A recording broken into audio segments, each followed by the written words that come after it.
Altamira est un nom de femme. Si en 1880 Sens de Sotuola découvrait les peintures d'Altamira au monde, ce seraient Breuil et Obermayr qui, après les fouilles de 1924 à 1925, fourniraient l'étude la plus détaillée et illustrée du site en 1935. Plus précisément, outre plusieurs tectiformes et une échelle à 5 rangées, ils ont décrit 4 pendentifs en osioïdes de cheval. Ils pensaient alors qu'ils étaient en ivoire, trouvés dans la strate solutréenne de la grotte, dont l'interprétation mathématique pourrait contribuer à corroborer la conjecture. Zalawski, très plats, d'une épaisseur inférieure à 2 mm, ils ont des dimensions comprises entre 14 et 16 mm de largeur et entre 31 et 36,5 mm de hauteur.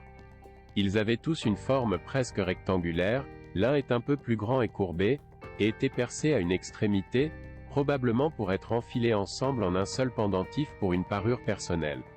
Chacune d'elles présente, le long des bords de sa face supérieure, le même type d'incision, environ 30 encoches courtes, transversales et parallèles. Ensemble, par rapport aux pièces isolées courantes au Paléolithique, ces pendentifs constituent une collection unique de 4 pièces à 8 faces conçues comme une unité d'expression symbolique. Comme seules 2 des pièces présentent le même type d'inscription sur la face inférieure, on peut en déduire que la décoration est restée inachevée. Dans les pendentifs, il est possible de penser que 2 concepts étaient destinés à être enregistrés.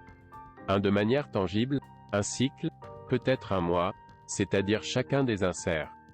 Un autre, hiérarchiquement supérieur, représenté de manière totalement immatérielle à partir des relations entre les pièces, la répétition d'un cycle, la cyclicité des cycles, la capacité de pensée récursive de notre espèce. 30 est un nombre très proche d'une lunaison, 29,53 jours, et d'une menstruation, environ 28 jours. Dans un cas ou un autre, quel homme du Paléolithique, ou du XXIe siècle, découperait les osioïdes de plusieurs chevaux, les taillerait, les polirait, les décorerait cran par cran, ordinalité, jusqu'à en enregistrer 30, cardinalité, de chaque côté.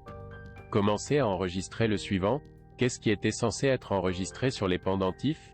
Aucun préhistorien n'a jusqu'à présent répondu à ces questions. Nous, oui.